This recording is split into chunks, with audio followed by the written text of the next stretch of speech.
kita membantu IKN lebih banyak dari tim konsultan internasional. Sharpen yourself, agile, stay relevant, become a global server.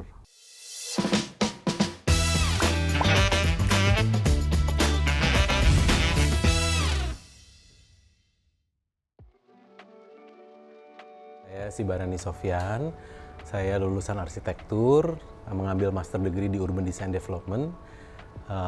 Saya pun berpengalaman mengerjakan proyek-proyek master planning, urban design, arsitektur, lanskap, baik di Indonesia maupun di luar. Dan sejak 2011 saya kembali ke Indonesia dan bekerja di beberapa firma. Sekarang saya membuka firma saya sendiri, Urban Plus, di Indonesia, dan saya sebagai prinsipal.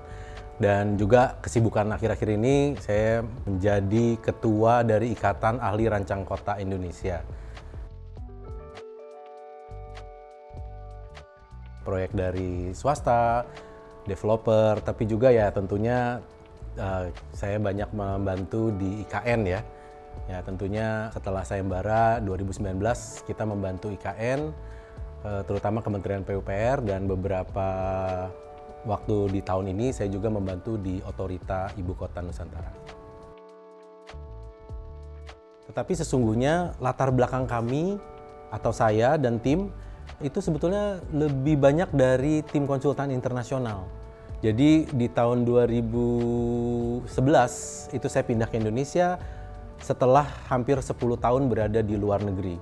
Jadi saya mungkin dalam perkembangannya untuk tahun 2023 kita akan mulai membuka peluang-peluang pekerjaan internasional ya, kembali kepada habitatnya kami, pekerjaan internasional yang tentunya akan punya tantangannya sendiri gitu ya. Dan kita sekarang sedang terlibat di international competition untuk township 46.500 hektar di Red Sea, Arabia. Nah ini proyek yang menarik karena konsorsium kami adalah salah satu dari 5 konsultan yang diundang. Dan semuanya konsultan internasional dan hebat-hebat. Dan kita harus adu konsep dan kepiawaian dalam mendesain kota resort masa depan untuk Saudi Arabia yang sekarang sedang gencar-gencarnya mengembangkan kota-kota baru dengan konsep yang sangat progresif. Mungkin teman-teman pernah dengar kota NEOM ya, yang ini salah satu dari 6 giga project yang diinisiasi oleh Crown Prince Mohammed bin Salman untuk mencapai visi Saudi 2030. Nah, kita adalah salah satu project dari 6 project tersebut yang sedang dikompetisikan. Untuk teman-teman konsultan di Indonesia, ya kita memasuki masa penuh tantangan ya. Ada tantangan dari bencana, ada tantangan dari ekonomi, dan juga tentunya di tahun 2024 kita juga menghadapi kontestasi politik ya. Jadi banyak hal yang tidak menentu mungkin ya. Nah, tentunya kami berterima kasih karena dengan berkiprah di ibu kota dan kami bisa berpeluang mengenalkan konsep-konsep terdepan di perkotaan, ya kami sudah melakukan beberapa hal, suatu konsep-konsep terobosan gitu ya, yang menjadi energi kami untuk bisa mengerjakan proyek-proyek ke depan.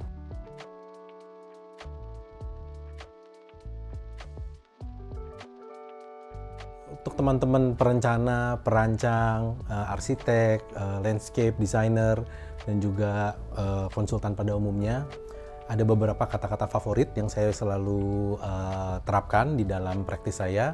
Pertama, sharpen yourself. Ini kalau teman-teman yang baca Stephen Covey pasti tahu deh ya. Kedua, resilient or agile. Ketiga, stay relevant. Keempat, become a global server. Nah, mungkin saya bisa jelaskan sedikit satu-satu. Sharpen yourself itu kita harus selalu mempertajam skill set kita. Dan self-correction, kalau memang kita anggap self-criticism ya, kalau kita memang belum baik atau belum sempurna. Untuk menjadi desainer yang handal. Sama halnya kalau kita pakai bolpen gitu, pensil, kalau kita pakai terus, lama-lama tumpul. Dan kalau kita nggak serut atau kita nggak pertajam, alat itu tidak menjadi tools yang baik. Jadi, always sharpen your skill. Yang kedua, resilient atau agile. Itu kita harus siap selalu being agile and resilient terhadap tantangan. Dan harus proaktif dalam mencari peluang-peluang walaupun di masa penuh dengan tantangan. Jadi ya harus selalu open minded untuk peluang-peluang yang mungkin timbul dengan adanya tantangan. Kalau di bahasa Chinese itu kata tantangan itu adalah peluang dan juga tantangan. Jadi ada kata peluangnya. Jadi saya harapkan ya teman-teman bisa menangkap peluang di antara hal-hal yang sekarang mungkin kita akan jalani yang agak sulit ya. Kemudian stay relevant itu ya kita harus selalu up to date dengan isu-isu global. Baca literatur dari luar, yang kalau punya banyaknya dapat datanya dari sosial media, sering-sering buka-buka contoh-contoh dari luar gitu ya. Bukan berarti kita fans terhadap produk luar, tetapi isu-isu luar itu mungkin isu yang juga relevan untuk kita. Dan kemudian yang keempat adalah global server. Jadi harus berani keluar dari comfort zone kita. Dan juga kalau kita sudah mumpuni, sudah expert di lingkungan kita, perluas lagi, terus tingkatkan. Kalau kita udah di lingkup nasional, jadilah pemain regional dan kembangkan network kita, jejaring kita sesama teman-teman. Dan saya yakin dengan dunia yang sekarang semakin converging gitu ya, peluang itu makin bisa terbuka dan dunia itu tidak lagi seluas dan sejauh yang seperti dulu. Sekarang tuh istilah kita adalah the world is almost flat gitu ya. Jadi kita bisa benar-benar menjadi jangan jadi jago kandang gitu. Jadi kita juga harus bisa berperan di regional juga.